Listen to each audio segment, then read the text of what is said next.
Hello everyone, I hope you guys are doing fabulous, great, fresh, with a good mood because today is Friday. Welcome on Etincelle. My name is GRACIA SUSUZANDE and I know you are ready for another sparkle, ready for something that is gonna blow your mind. Not just an object, we're talking about a person that is right next to me, ready to bring down, to explain, to speak to your soul, to speak to someone that can possibly, give the attention right now tonight. So for that, we need your share as much as possible. Please tell a friend to connect as much as they can because, it's about to go down. But just to remind you that last week we had a brother, someone that is an artist based in Congo Kinshasa, and his name is Bachoko Emmanuel, and then he is just amazing and such an amazing artist that he came to speak about his own sparkle. And in case if you missed it, make sure that you go and check it out. So I'm just gonna give you that little short break. Don't go anywhere. Stay tuned.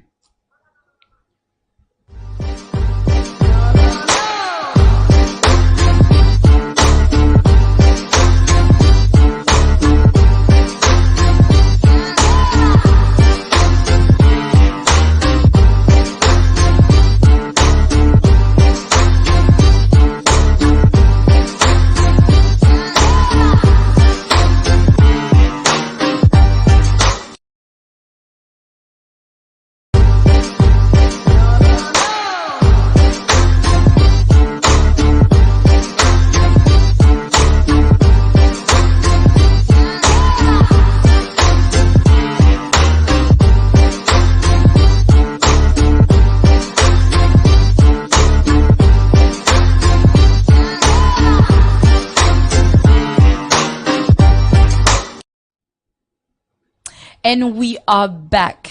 I hope you didn't miss us too long because we're just about to begin. Begin with someone who is sitting right next to me, and his name is Francis Luke, the one and only. This amazing guy that you probably know him, as a football player. He probably played somewhere where you saw him like, no, I want to be just like him. He probably inspired you. You never know. He probably is your friend. Maybe, I don't know, your uncle. I don't know. But tonight he is on Etincelle and he's about to open his heart tonight. And so before I say anything else, welcome, Francis. Thank you. How you doing? I'm decent, thank you. I'm actually excited. Why is that? Just to have you sitting next to me about to do this show, I'm actually really, really excited. Thank you. So would you be able to introduce yourself a little bit more? Yes, I'm Francis Luke. I'm ex-football player. Came from Arsenal Academy. Then I went to Fulham. Then I went to Dagenham first team. I went to be on loan to Brighton. And then I went to Scotland and then come back. Play a bit in Sakwa Conference South, and then from there just lost love of the game, and then lost love of playing the game. Yeah. Then retired from there. I like that. So you played in so many places. Yeah. And honestly, my first question, I'm sure everyone wanna find out, is like, what is really your background? When we look at Francis, apart from the football, you played here, you did that, and you scored so many goals. But honestly, like, who is Francis Luke? Well, Francis Luke is now is a father. He got a football academy called FL Academy, and he got a charity as well called Save Our Kids. And I work with and I got another charity called Cop Training Skills. Yeah. And I got GF Music as well that we work with as well. So I got quite a lot of things that Francis Luke does. So that is your identity when someone look at you. Yeah, when someone look at me, a mission young man. Mission young Congolese men. Where today I can say I'm proud to be Congolese. Not like before was a bit ashamed to say I'm Congolese. So now we're getting there. We're getting there step by step, surely. We're gonna touch down later on. But so football, because that is really, I'll say that's your gift, right? Yeah, that's your gift, and that's something that like God has gifted you in, and you took it serious. You went on it. But what I can ask is, when did this passion or this gift in you even started? At what age did you feel like, okay, you know what, I wanna be a footballer? Well, first of all, I didn't really want to be a football player, to be honest. You didn't want to be a football player? No. So that was not your dream, basically? Once I grew up, then it became a dream. But when I was young, I wanted to be in army. You want to be in I wanted army? to be in army. I wanted to be a soldier. So by now, probably you would be in Afghanistan, somewhere there. Somewhere there, yeah. All right. Well, so yeah, started in Germany. Training with a professional club there. It was just for fun. Literally, I would just play football with friends in normal school. When school's break, we just kick about, run. And just fun. I didn't really take anything serious about it. Then obviously during the summer we was playing outside, and then I got scouted. And then I went to Stuttgart, and I played Stuttgart for like 2 years. Yeah. Then obviously moved to England. So would you say you speak German? I was. You lost a little bit, isn't it? Lost everything completely. Oh wow. Yeah. So it started just like what, a game basically? Just a banter with friends. Wow. Yeah, banter with friends. Because I was a rubbish. I couldn't even kick the ball. I remember like when I stepped in the academy, the child teach me how. The child told me how to kick the ball. I didn't know how to kick the ball. I was just topping everything. Oh. Topping like you hitting the ball top of it. Yeah. So the more you were playing, the more you were getting better at it, would you say? Yeah. And someone just spot you just like that? I mean, I didn't really realize I was getting good. I just realized I was getting the ball, run, everybody run, score. Smiling. You're basically doing what you gotta do in the game when you're with your friends. Because at that time as well, I didn't really follow football that much. But what really inspired me to become a football player, one of my family friends, he was playing for professional clubs, and everyone around the area that was liking him. So you wanted to be just like him? Nah, I wanted to be in the professional as well. Okay. So everyone was liking him. Like, so obviously, when we go to the party, you know how Congolese party is like. Obviously, when I arrived in England is different. Back in 90s, that was 97 in Germany. Like the community was so small. Yeah. So like everyone know everyone. Oh wow. So, okay. So when we go to like a family party. So you just introduce each other. Yeah, but that boy there didn't want to introduce. He didn't want to come to us. He didn't want to come to us because every parent has to rate him. Damn. He play for football. He play for professional clubs. All right. So I'm like, hold on, we can do it, why not? No, that's so true. So it's someone that inspires you even more to play in that game. But so this person, who was this person who spotted you? Who was that? Some guy, I don't even know his name. You don't even know? No. So would you say that is grace, actually? Because that it just happened that way? You can say so. Maybe because there was not many black players into German clubs. Oh, maybe so. I don't know. So for me, it was just a banter and got spot on. So, but I learned a lot from German football club. And when I moved to UK, it was harder for me. So later on, you just become this person who is so good at it. What was your expectation even? Like, I mean, after the banter, after the play games with your friends, like when it really became serious, did you have any expectation or that it's going to be like this? To be fair, it didn't come serious until World Cup 1998. Oh wow! And that time, Henry was playing in France, and I just liked the way Henry was playing because I think Henry was young at that time. So I was like, oh, this guy, the way he plays, I liked it. And then from there, I wanted to be like him. Yeah. Like even at the club that I was playing for, my friend, they only know like I want to be like Henry. Yeah. So when I came to UK, same thing again. So someone tried to help me to get into Arsenal. I go to Arsenal. Because Henry came over as well. Obviously, I think Henry came. Yeah. Yeah, because I remember. Yeah. So like, oh, this the idol. This the player that I wanted to be like. Yeah. So it was more even. I want to be like him. I want to be better than him. I want to be same stage as him. So it was, and just hard work began from there. Oh wow! Yeah. So changing of places and circumstances from Germany to England, how would you compare them to? Like, was Germany better or England better? Like, what was really the difference between them two? The difference in Germany, German football was harder. To be honest with you, I didn't really score many goals in Germany. I scored only 6 goals, but that 6 goals maybe. But at least you did. How many of those ones? Who probably did less? So When I come to England, I find it lighter because in Germany, I think they were saying the defenders on the back was taller compared to players in the field, but also the way they play the football. Yeah. They play the football calmer. Like they're teaching you how to play football. But he's more aggressive. England, aggressive. When he come in, I remember like in my face couple of days like I couldn't play, but because there was rubbish. I said it because there was rubbish, so I was just beating him again. Okay. So well, you couldn't play because they were rubbish. Yeah. Okay, let's just keep with that one. Yeah. I was running him, so yeah, so I was scoring, and then from there, yeah, he went from there.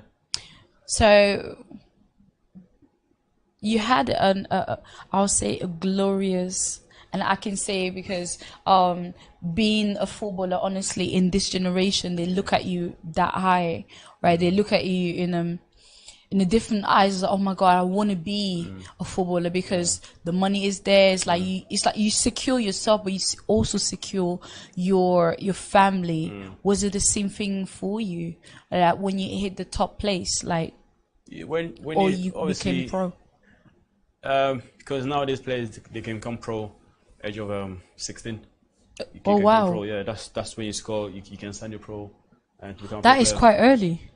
Yeah, but the club don't really know if you're good or not. So Okay. Some club maybe they give you like a 2-year scholar, Okay. and they wanna scholar is like they wanna develop you, see how good you are. Some players maybe at the age of 16 you already signed your pro, so it doesn't mean you're gonna go straight to the face team. Yeah. But it means you're a pro player already. So meaning any breakdown to the face team you can step in, or even they can loan you out, or even they can try to help you out to become a better player. Obviously they go better vision than you. Yeah. They can see the talent you have. So so it's different. That reminds me of I watched this documentary not long ago, and this football player, he basically invited a friend of him, and that show was only to empower young boys, basically, for those who are trying to get into the football, to know really the reality of what is really football. And so for one thing I got from him, he said to me, I felt like he was talking to me, but he said basically that the agent, the coach, and like the networking is really it's quite difficult when it comes to that field. How can you explain that? Obviously, in a game, the way it works, some agents, they don't really have a name. So they try to break through some agent who got a name. Let's say in Arsenal, we serve one company that majority of Arsenal players that came from that agency. Okay. So, and then 1 or 2 players come from different agencies, but majority of players that come from one particular agency, meaning that agency Arsenal trust them to scout the player for them, to bring the player to them. So meaning they will have more players. And then you go maybe 1 or 2 agents that probably not a gaffer, probably not a coach. They force the player in, or maybe it was an export player, or maybe now their company, their agency company as well, they sort of force the player in. But it's tough. And then from there, like, it's after the coach. If the coach can see something on you, the coach can try to help you out. And also it's by your hard work, because they can give you the tools, but it's up to you what you can do with the tools. Exactly. So yeah. Because as soon as he explained to me, why keep on saying me, guys? Like, it's crazy. I felt like he was literally talking to me. The way that he explained it, and then the friend explained as well that so many of when he started playing football, it's like it's all about down to your own efforts. Yes, 100%. Like sometimes, like you need to pay the flight to go where the practice is going to be, where that's the agents. Yeah. Or it's like it's either if they don't take you in, right? You need to pay your flight back yourself. When it comes to the lunch, you need to do that. But how easy was it really for you after you get picked? You need to understand. You're talking about agent or you're talking about player? I'm talking about the player itself on its own. Okay, now if the club provide you for trial, let's say I'm a player and you're in your club, right? And then you got your players, and then obviously my agent, you got me a trial to your club, so I'm gonna be part of the club. I'm gonna be part of the club. Okay. So if we're doing trial games, trial training, trial trip, if I'm selected to be part of that team, then we're gonna go together. Okay. So I'm not paying anything. Yeah. But my agent, if wanna come along, which is normal, he's gonna pay his own transfer, his own flight, his own hotel, blah blah, everything, his own transportation. You're gonna take care of on his side. Yeah. Okay. But if on a trial to the club, if the club they're going on holiday and you part the list, we don't pay nothing. You don't pay anything. That's just crazy. That means like someone like in the field can at the beginning lose quite a lot of money. Like as an agents you can, because obviously let's say I'm an agent and I wanna get my player trial to, let's say, Dubai, probably, right? I need to go up and down to Dubai myself. Go there, speak to the club, come back, go back and forward. Maybe even 5 trips before the final contract will come. Of course, yes. For the player to do a trial. So when the trial happened, now some club they will say let the player pay his own fee, terms of hotel, terms of fly. When you get there, if he signed for the club, we're going to reverse his money back. But if he's not signed for the club, he's lost. Of course. That makes sense. Yeah. So it's still down to a really massive luck. Yeah. No, I don't say it's luck. As I say, it's hard work.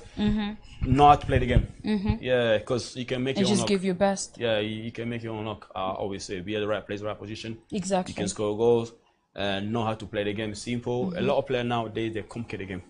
The game's so simple. Yeah, but they complicate. They want to be like Ronaldo. Yeah. Step overs. Some dribble here, dribble there. So some part you don't have to dribble. Some part is simple. You pass the ball there, and then the game's going on. Yeah. But you want to do step overs, and then you lost the ball, the score. Now the match is looking like. Remember, it's about 20 players in the squad, and manager is only selecting the first 18, so 5 they're not even in the squad, so they're even traveling with a team, or even not even on a game on that day. So if you messed up, you got the 5 players who are outside, they want to step into the first 11, and then you got the reserve team, who the boys are working hard to be in the first team, so they want to take your position. So there's no room for error. Yeah. So no room for error. It's a lot of battling with It's a battling game. Yeah, so that's it. Was it how did you felt? I mean, not even you. I was talking about your family, because like in me as a Congolese, right? Knowing that I have a football player in my family is a major honor. How was it for you? Did you have enough support? Did you have the right support in terms of your family in this field of football? When I, first of all, I'll say, I don't know, maybe you change it now or not, but majority of players who play in my year, and I know a lot of them, some of them even higher than me, some of them even play many games for England under 21, many of them even play a lot of games for Premiership. They will tell you majority of our Congolese parents, they didn't support us. We made by our own strength. Yeah, they didn't really. I mean, we have a lot of talents, but they didn't really give us support. And when we made it, we're like, oh, my son. Yeah. But when a kid was going to the game, he wasn't there. When a kid go for training, he wasn't there. You go to the game, let's say like youth game, you got like all the white parents are there. And then Congolese, they're not even there. You play well, it's up to you. You play wrong, it's up to you. You whatever, it's up to you. Yeah. So there's lack of support for us Congolese players. But nowadays, like I say, obviously now you're big, or you're doing your own thing. Yeah. And so how do you think like this affects the child? I mean, growing, because obviously he hasn't hit the pro yet, and still like how affect the child in terms of mentally support. First of all, just playing in front of your parents is that extra help. That strength is different than playing. Like you don't have a parent there. Your other teammate, they go parent, they're playing better. Yeah. Or even because they want to make the dad proud, isn't it? Yeah. So with us, we was not getting there. We was not getting that support. So just like you have to hustle yourself. Oh, wow. You have to hustle yourself, and sometimes even, let's say, away game or even home game sometimes. Home game meaning we play at our ground. Yeah. Away game we playing to other team ground. So let's say like youth level, like my parent probably not dropping me. Maybe one of my teammate, his parent, he's doing my parent job for me. Yeah. He's come pick me up in the morning, maybe 7 o'clock in the morning. Okay. He's taking me to the game. After the game, he's dropping me back. So my parents, they're not doing it. Oh my gosh. So that's why I always say like a lot of Congolese players that have fell. But nowadays I'm proud of them. Lack of support, of course. Yeah. Nowadays I'm proud because every single live in the UK, you see Congolese player there. Yeah, so maybe it's true. There's quite a lot of football players now, and they're actually doing great. Yeah. And so, besides that, of like having the support of your family and stuff, do you like in the how do I say it, in the time of your glory, did you ever find, because I'm sure trainings are hard.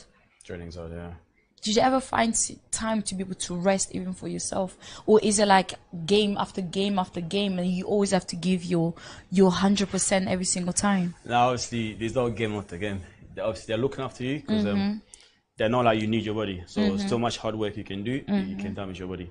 So what happens is usually my time, the schedule now has changed. Yeah. But when I go football training, when I go football training to watch other players or even see my other teammates who are in a professional club, maybe coaching, their time schedule has changed. On my times, on my days was, we start from 10 in the morning. So you basically arrive there between 8:30. You arrive there, you have a breakfast together. Yeah. And then 10 o'clock you start training until about 11:30, maybe 12, maybe 12, 11:45. You break, or even sometimes 12.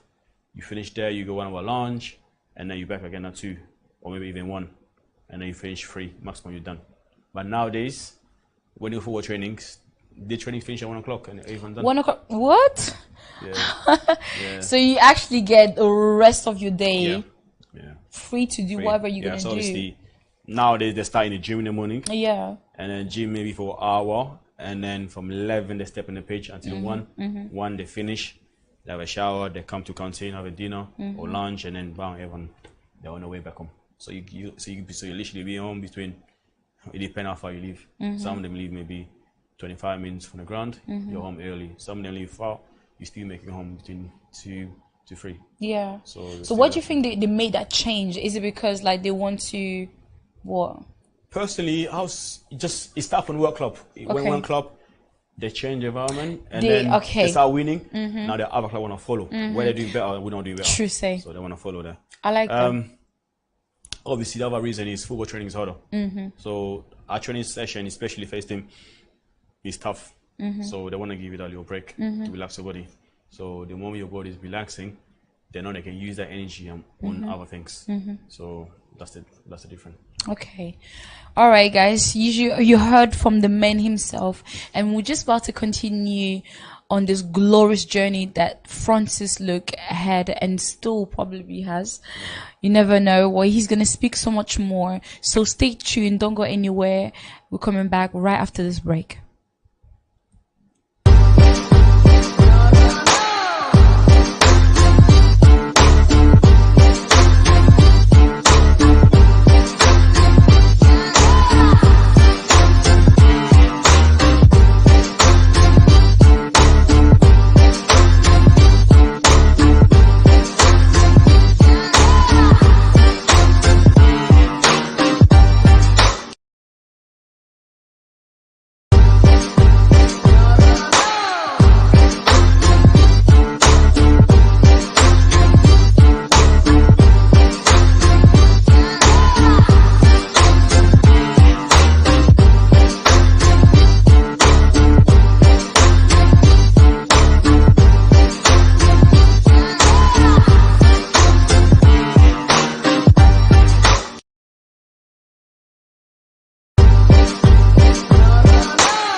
And we are back. Welcome back to every single one of you who haven't left the screen. And for those who just came in, welcome to Etincelle.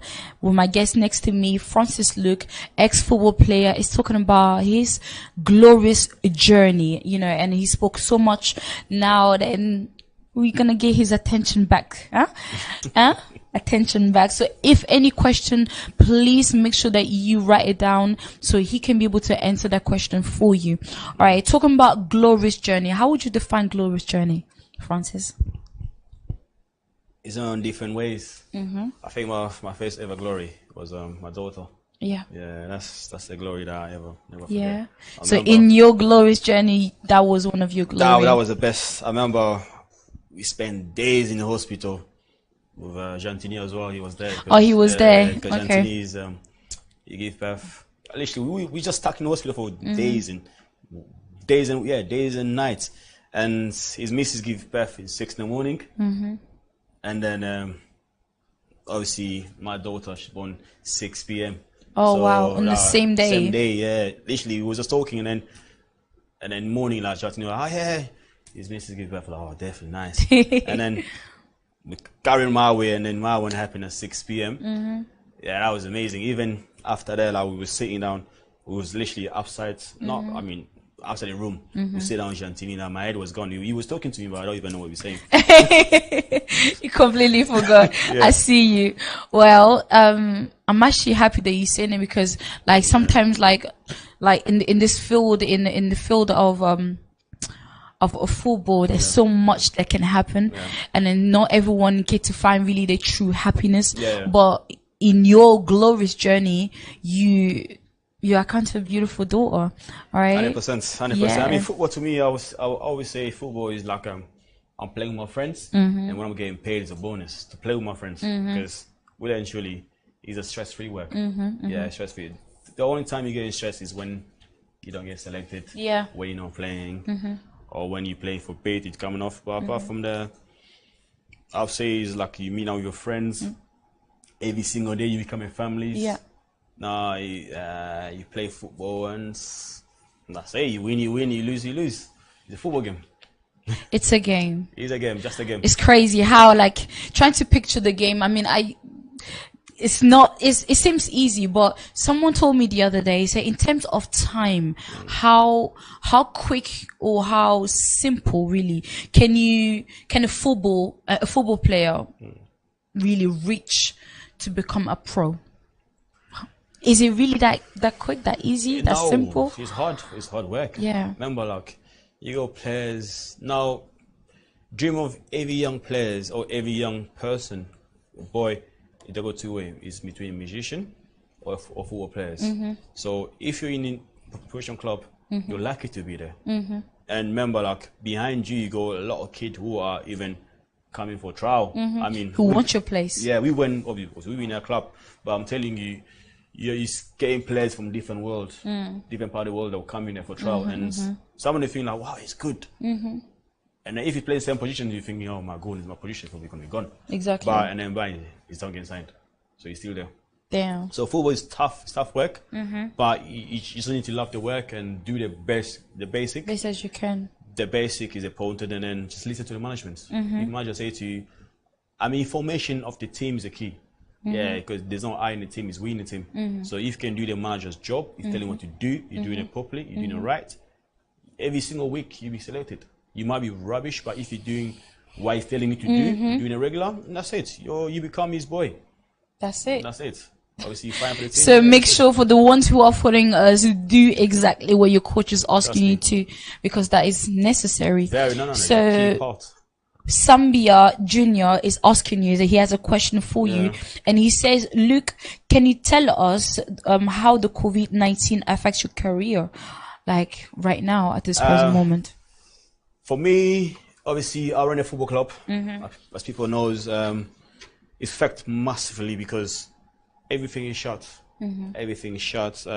We shut since last March, and we didn't open until September, and then we shut again in October, we shut again in December. So the money that we keep on digging Yeah. to pay for club, keep the club running, the pitch cost, because the pitch cost is very, very expensive. I never knew it was that expensive. Oh, The wow. pitch cost Wait, is harder. Can you explain to me quickly what is a pitch code? The pitch, with the pitch that you're training. Okay. Because the pitch, like £69, £70 per hour. Per hour. Yeah. So imagine now, obviously, if you got players, because me, I got academies. So I go different group stage of boys. I need to book them different days, different times. So all that is cost a lot of money. A lot of money. So of now, course, yeah. when they close, your sponsor probably gonna pull out as well because you're not playing a match. So my sponsor they pull out for it's like, listen, we can't pay you because your thing is stopped. I got staff to pay, so we have lost a lot of money. And then I started my star leagues in February. I think it was February the 19th. I can't remember. And then that was going well until bam, shut down again. So Yeah. I already spent money on that side. Oh my. And then that shut down. That's another money lost.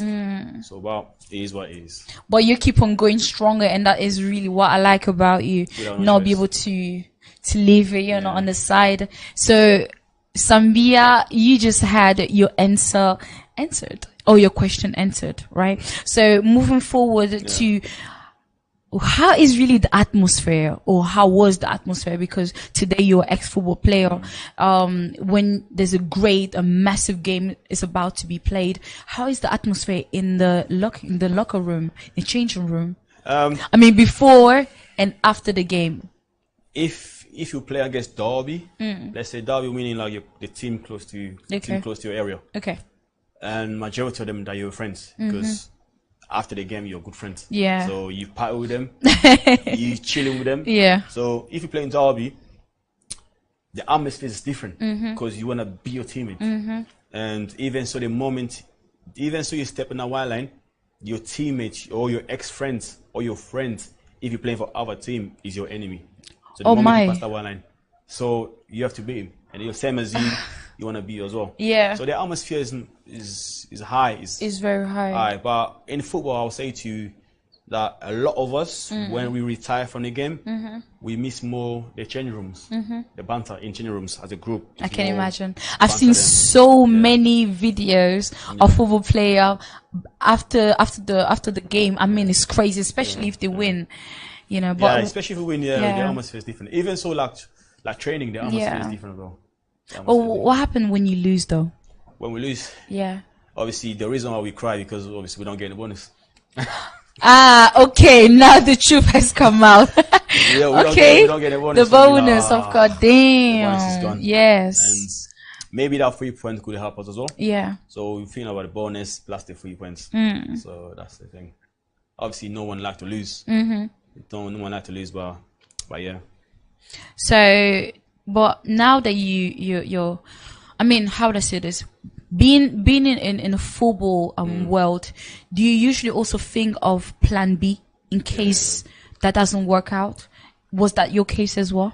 We go, and people that advise us, we go PFA. Okay. I don't want people that don't really know PFA. PFA is a professional football association. Okay. So meaning like when you play football, the money you're getting paid, they ask you like, you want to be part of us, so to support you. We mean like when you're getting paid, you paying them some money.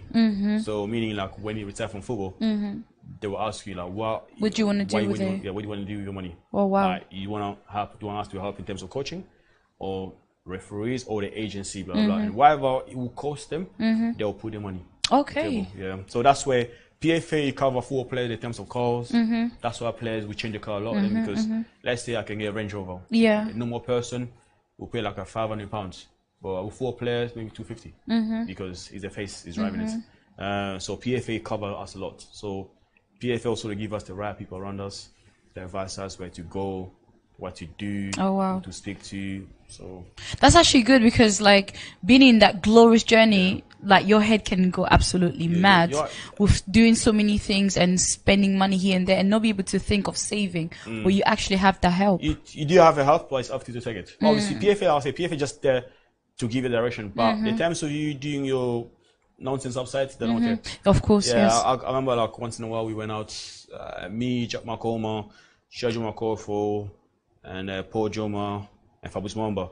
We spent about 8,000 in one spot, but we didn't feel it until the following day. Like, oh, bro, how much do you spend? 8. Damn. So the bar we went to, that was Liverpool Street, the bar closed at 2. Yeah. But because we were spending, we're drinking, the bar owner said, like, you guys can stay. Oh, wow. The rest, everyone can go. Because the hours were shut. But we stayed there, party, and then we didn't know that we spent 8,000. No, that's quite a lot. Yeah. That's just mad. So that's the environment that football player do. Oh, that's just crazy. So now that you've stepped out, or not step out because you're still in the world anyway, again, and you have your own academy. So tell me more about it.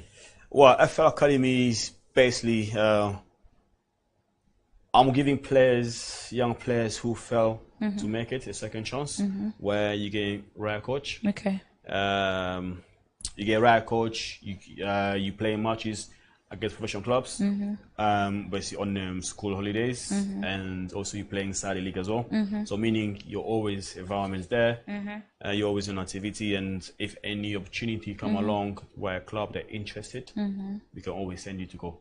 The reason why I say that because the reason why I did that because like teaching the right football, when you step out with the right setup at the right club, you can go for it. But if you're just playing Sunday football, you're thinking you're gonna make it. When you step into the big fish world, they can't see you. So that's why my academy is a bit different. So we're giving you a right training session. You're playing against pro clubs already, in terms of friendly matches, and then once again you're playing with us as well on Saturdays. So your mind is ready. So when you step in right there, support. Yeah, when you step in there, you know, like I can do it. I like that, obviously, because you've been there. That's it. Yeah. So it's just right to you know to it's like someone who studied math at some point, like you like it so much that that's it. You just want to teach math basically. So well, how hard is it really for you to be the teacher of those ones? Before, I didn't want to be a teacher. Yeah, I did want to be a teacher. So I was just doing my agency stuff. I was pushing players to the club. Because I had one of my friends who bought a club, the club in Division 2 in the UK, Crawley Town. So I was still doing the background work, like scouting player for them, getting the club, get the player in. Then once in a while, like, I took some player, he left. He's now literally my cousin player, who was literally my cousin friends. He left Cardiff. My cousin, like, Francis, listen, my friend is decent. What can you take him to the club? So I call my ex-manager, like, Gaffer, I call this player, blah, blah, blah. Like, okay, bring him to training. So I brought him to training, and then he had a trial, and then one of the coach was there. Obviously, I know him, he's played for Watford. Like, Francis, what do you do? Can you get us like a friendly match? Or like, friendly match? I said, yeah, I can sort it out, that's no problem. Yeah. So I go back home, I told my ex-missus at that time, my ex-wife, I'm like, listen, Mike has just told me to get him a club. Well, I think, like, why will I just get the players that I usually train sometimes to get the game together and play against them? I'm like, but I don't want to do that hard work. She's like, you can do it. So I'm like, okay, no problem. I said, okay, what's the name? She's like, you can call it AFL or we call it AFL. So before we started, like, agents, my agency was calling it AFL. That's my agency's name. Okay. Like Arnold Francis and Law, which is my boy Arnold. You just okay. Okay, no problem. While you are cut it off, I'll stick to FL. So that's how it started. But in terms of coaching them, because I loved the game, it was like the knowledge I had was just given to them. Of course. And another encouragement I had as well when I had my young cousin who came. That was 2015. He came over to me, like, I give me like 101. That time was playing for Cardiff, and then he went back. And then he stepped to the face team. Yeah. And like, bro, your academy, your training session was better. So can you just carry on with it?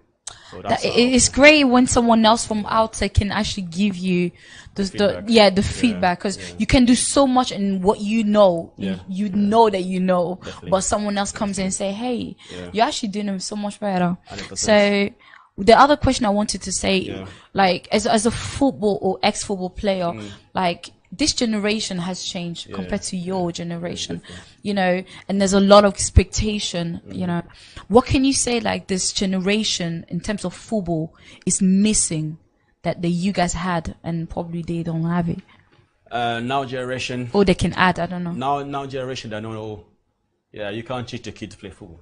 even so doesn't know how to play the game. You can't tell him, man, you're doing that part wrong, because he already knows. So my generation when I was playing was even harder for me to tell the players who older than me they're doing something wrong. Ooh. But nowadays the youngin, I'm like, yo, you're doing this part wrong. Like, no, I know what I'm doing. Do you think there was a lot of ego there? A lot of ego nowadays in this generation, but also if the player felt in this generation not making it, I would say maybe it's something wrong with him, because in my time was only between you finish under 16, you go straight to academy. Within academy, you go 3 years to make as a pro player. If not, you're gone. Oh, wow. But nowadays they go development, they go academy, they go scholar. So they're giving you at least 3 chances to get better. Obviously, development where they can develop you. Scholar, you're already there. He's heading to get your pro contract. So yeah. So this year is more. I mean, this generation, yeah. But the area they have, when a senior player is telling them you're doing that part wrong, they don't listen. They don't listen, yeah. So I'll say the same. Both of the generation have this type of ego basically still in them. No, like when I was 16, 17, I used to clean players' boots. The first team players' boots. Like training session finished, they check the boot there. We used to have like a weekly training session. Like this is going to be your time to clean the week. I was just literally clean the boots. Next week, it's going to be someone cleaning the training rooms.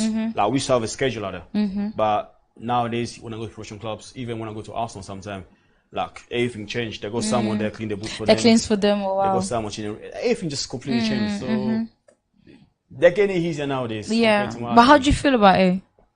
It's a blessing for them because plus the Instagram there as well. So they're already into public eyes early. Really quick, yeah. So it's not like us. Us, like we have nothing. Like we don't know Facebook, not Instagram, not Twitter. We have nothing, none of that stuff there.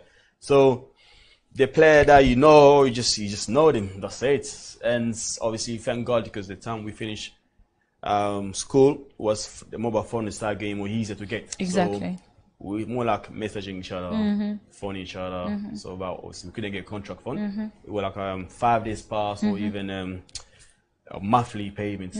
But you can't buy. I mean, sorry, not monthly. I mean top up. Yeah. Yeah. So you can't really get a contract phone at that time. But nowadays, younger boy age of 15, you got a contract phone, smartphone. Really quick. So the life is easier for It's them now. easier, yeah. Yeah. So in terms of life easier, and we're talking about real glory, because you said something really important. You said like a 16 years old boy can get signed pro, you know, like that. I mean, at that age anyway. So that means the glory can quickly hit them in the head to the point where they can, mismanage, that glory. So my question to you, is no friend in football is true. So my question to you is basically what can a child like that, a 16 years old boy who is now playing pro, has everything that he has or wants in life, can lose? What can this boy lose that is more precious than just money at that time? Because obviously he has everything that he has. Self-discipline is better than everything. I remember my friend Lee Martin, because when I left Arsenal, I went to Wimbledon, and then Lee Martin is going to move to Man United. I think he meant to be next Ryan Giggs. And when Man United bought him with Manchester United, they bought his parents' house in Manchester. They give him everything. Obviously, they already signed him a pro. Oh wow! So from scholar, play one game for England under 17, straight away next Ryan Giggs. And he comes same time as Ronaldo. Yeah. But with him now, he's obviously he already made it. Like even so, he really made a lot of game. He didn't play a lot of game for Man United, but he already made his life. Life was secure already. So now if you see him now, he's drinking. Like, don't care about the game no more. But a lot of players, some players who they got talents, but they didn't sign pro contract at a young age. Yeah. They can make their way up as well. But doesn't mean because you don't make it to the first team of the club, you can't make first team to other club. True. So it's just how you're gonna work. And also, if you drop down a level, it's your mindset that is gonna take you back for it. Okay. So if you say, you know what, I'm done here, I wanna give up, you're done. So what you can lose is what is exactly specifically? What you can lose? You can lose a lot of things. You can lose a lot of things. Like I say, it's up to you. Self-discipline. You can lose a lot of things. Like me, when I was at Fulham, I didn't really know the value of the money. To be honest with you, yeah, a lot of people that was calling me, bro, lend some money. Say, bro, don't worry, I'll give to you. That's how I was, because I was having like, I think I had 3 cars at the time. Yeah. I have Jaguar, I have 2 Nissan, 2 Volvo Corsa. So Jaguar, I was going to football training. When I come back, I park it. Yeah. And then you take another one. I was just changing cars like that. And all them cars was last at least 6 months and then bam, gone. Oh wow. Another car coming in.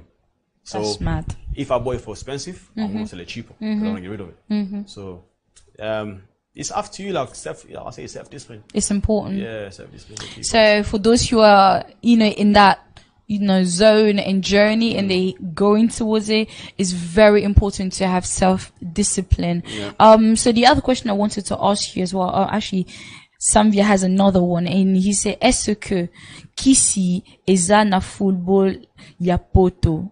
Well, Kisi eza, yes, 100%. Never. First of all, so I need to start. Obviously, yesterday I lost one of my friends. Lee Collins, obviously passed away.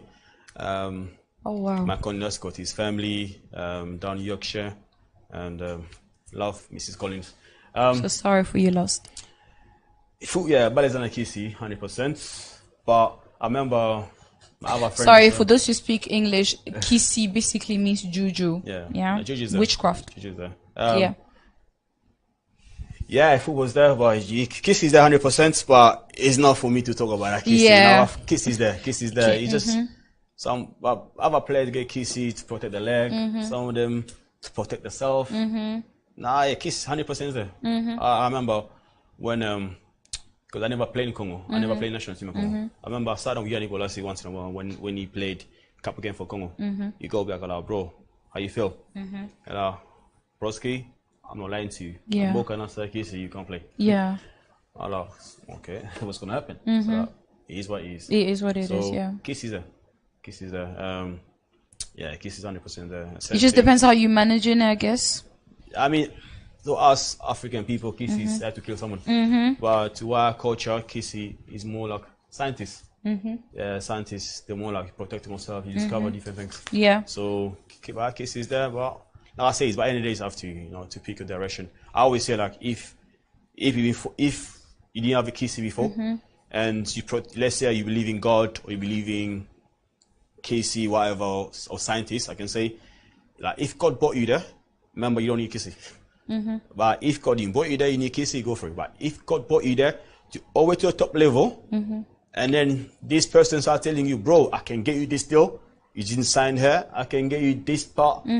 Come work with us. Believe me, brother, you don't need him. Trust me. Just stay focused on God. And the moment you've got, you can't mix them. That's the part you to be careful. You can't say, oh yeah, my boys, they got it. Let me try hang on with him. And then while you're not with them, that's where you don't play. And obviously now in a team coach, I'm not saying racism on this one. On a team coach, that when we travel, or even in rooms when we travel, when we step in team coach, all the black boys, they always stick together. While players always stick together. Oh wow! But then you go 1 or 2 players who are somehow mixed, not mixed race, but mixed. They're between white and black. They can go up and up and down. That's just mad. But see all the black boys, all the tied together. And even so, when you retire from football, you still close with your white teammates, but you're more closer to your black teammates. That's what I wanted to ask you as well. Like, do you actually make real friends in this world? You do. Yeah, I do have good friends. I do have a very, very good friends. We chat if I got issues. Bro, I'm suffering here, bro. What's going on? A and B and C. Tell me, bro, take this, take that. Obviously, you got your older as well. Yeah, of course. But you got your big bro as well. Like I got my to back you up. I got my younger with now Ranger, and he's messed up sometimes. But if you got issue, like, bro, Francis, I'm going through this. Like, bro, listen, you done it before. Yeah. Focus on this, focus on that. Leave everything behind. So That's it. It's tough sometimes. That's just crazy. I like that. I like how you just answer. And one of my last questions, because we're going towards the end of the show, is like, as a football player, I'm sure you had critics, right? Definitely. How did you deal with it? Critics. I remember my first ever critics I go. The hardest one I got was in Scotland. Proper hardest one. I left Dagenham. I didn't have nothing in England. Nothing was coming up. And I thought, you know what, I didn't want to go away from the country. Because obviously at that time I had my missus here. Yeah. I didn't want to go away from the country for far. I thought, you know what, let me go to Scotland. I will fly, I'm there. And plus, most of my boys as well, they were playing up there. I go, Shaji Makofo was playing at Grimsby. I go, Muslim Buya was playing Nottingham County at that time. The Kandal was playing a lead. I thought, you know what, up there will be better at Glasgow. So we all link up sometime, like usually what we used to do. And then I think Jack, what was Jack playing that time? Between Shenfield, Wednesday, or something else, can't remember. So I thought, you know, let me just go up there. So I went up there. Couple games. Now Scottish football is different. Okay. It's totally different. They're more like a non-league football. Yeah, with us, we play football. Yeah. I mean, league football is different. Yeah. Players don't really give you that tackle that much. They give you respect because they know that after the game, you're boy and boy. But in the game, sometimes I give you one say, oh, bro, man, sorry, man, you don't have to get that one. Yeah. But now Scotland, when I get there now, maybe because their reputation was there already, because the way they're selling me out to the media. Yeah, I think one game I played on my very first. Oh wow, that was a tough one. It was bad, and then I just saw the media. They stand there, and I couldn't get it. Oh, and I wow. messaged one of my girls at the time in Scotland. I like, obviously she's she's a physio. I like, listen, what's this mean? She like, they say you're rubbish. Oh my goodness. What does this mean? They say that. Oh god, that's just crazy. But I couldn't cope with life in Scotland. I think I played for 6 months. Yeah. My contract was like a year. I played for 6 months. I like, listen, 4 more months left. I told my club, listen, I don't think it's gonna work out here because first of all, my family are far. I thought I'm gonna find a home over here. Yeah. And but it's not working. Plus, I was getting phone call already, like from London, from England. Yeah. Other club was interested, like come back, like we're going to offer you this, like close home. I thought, you know, maybe just cancel the contract. Oh wow. But I did advise a couple of 2 or 3 friends to go up there, which is they play SPL. They have happy days. Nice. Yeah. So besides everything that you just told me, there's something amazing that's coming up. What is it? Obviously, I got so many things. Which one are you talking about? Football, Jeff, Just music? lay on the table. Obviously, as you know, Francis, he got so many activities running. I got Jeff Music that we do promoting artists, put artists into platform. We do concerts, gospel concert also, and when everything's back to normal, world concert will be played. We do in Congo Park in 2022. Something amazing next year. I'm working with Congolese Federation. The terms of I want to get full Congolese not national team. Sorry, full team from Congo. Full team from Congo. They want to come over here. Yeah. So I'm dealing with it. You know, that's gonna be amazing. That's gonna be amazing. That's gonna be amazing. How exciting this is gonna be? Because I'm already excited for the news. I'm excited. I'm very looking forward to do it. My it's getting harder and harder because remember I go my star leagues where I go now I go 12 Grammy UK artists in one platform that it was starting in March. February, stop at March, but now you're gonna restart again. We shall go Big Nasty is coming in, NSC Boys they're coming in. I think J1 is gonna be in as well. Ramsey's already there. Professional Green is there. Rotamito they're there. Bare artists. Some of them don't remember the name fully, but I go bare artists there. Even Chipmunk.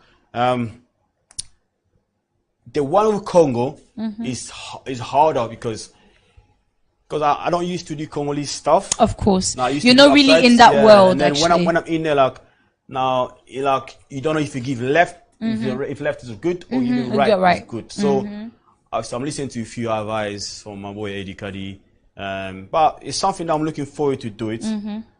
For Congo team, which is Manzembe, Vita, Mutema Pembe, Renaissance.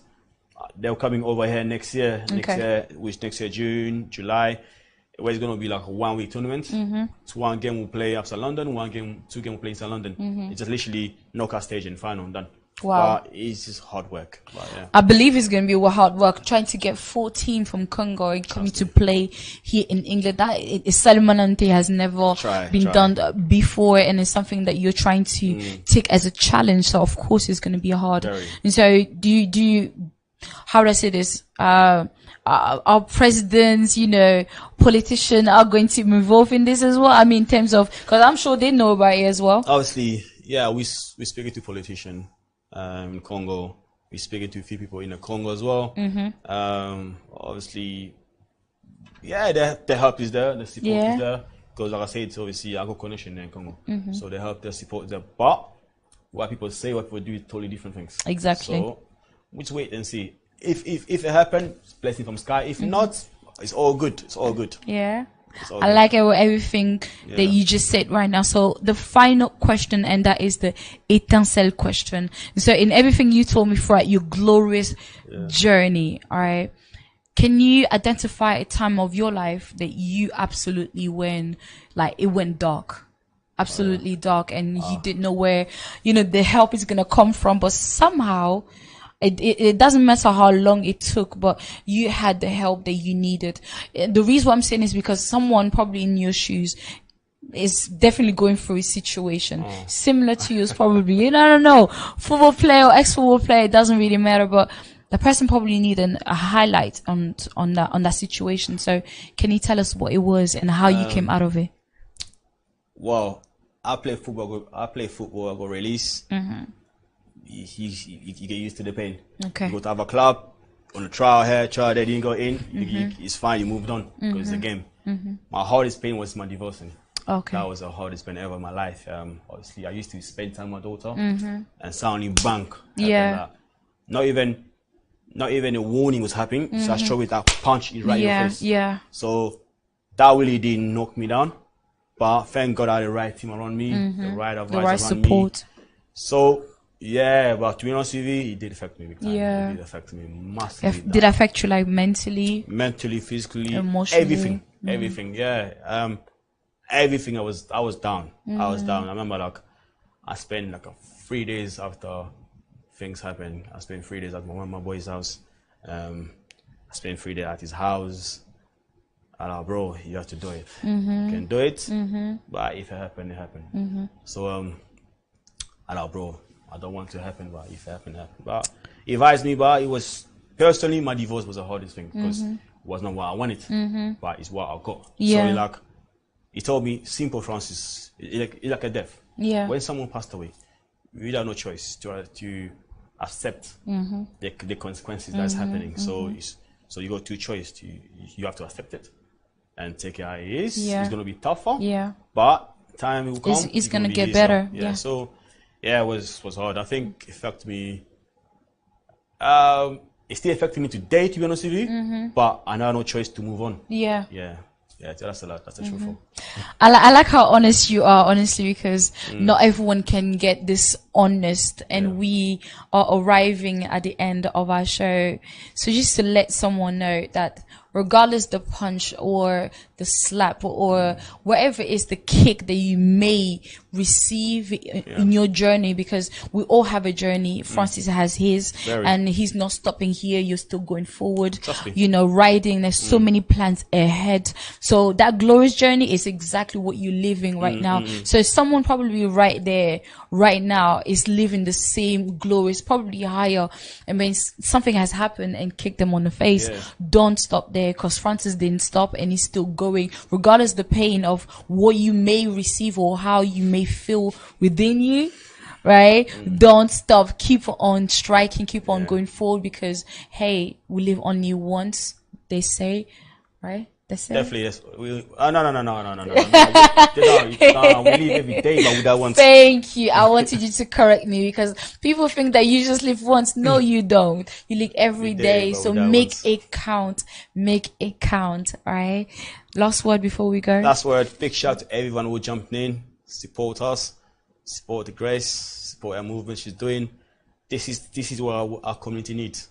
Hands. One hand. you can't clean everything. You need all hands. So our community, we got a problem, really and truly. Yeah. So we need to support each other. If something our county she can do, why can't she do it? So yeah, just support each other. And once again, I'll say big shout out to everyone who jumped in. Jeff, my boy Jay is in there, Andy Bafashion is there, Clayma is jumping now, is there, Michael is there, Junior Samba's there, Danny is there. Yeah, big shout out to everyone. Big shout out to everyone. There's bare names there, guys. Yes. I can't really. No, what can I say? We can't show you all. You guys are too many. I can't all you guys, but yeah, keep up. Big shout out to her, and obviously, yeah, we're down again. We're here. All right, we're here. We're obviously at the end of our show, and really and truly, I want to say thank you for your help. Thank you for everything that you do, for sticking around and share as much as you can, because this show cannot happen without you, honestly. So thank you so much for tuning in. We are here every single Friday, same time, 8 p.m. and trying to bring a sparkle into someone's life with, a guest that you may know, may not know, but we're here to help, just like Francis say. Once again, thank you, Francis, for coming along. My pleasure. For, doing this, because it's just amazing. It's amazing. L'union fait la force. And so we are going to meet again next week. Catch us also on YouTube, please. And for what also I wanted to say is, like, Etincelle is here to bring people together in terms of, I don't know, are you missing someone that you haven't seen in so long? And you try so many ways to get in touch with this person. If yes, you've tried and you can't seem to do it, try Etincelle. DM me on my Instagram page, which is I am GRACIA SUSUZANDE, Sucre d'Or, sorry, and on my Facebook page, which is GRACIA SUSUZANDE. Tell us what you think. Is it a letter that you feel like you need to, send to this person? How can we really get in touch and help you in this situation? Apart from that, if you are down to come down on Etincelle show because you feel like you haven't in Etincelle, don't feel shy at all. DM us also, and we'll definitely get in touch with you. Thank you so much. Have a pleasant evening, and God bless you. Stay tuned. Stay blessed, guys. Bye.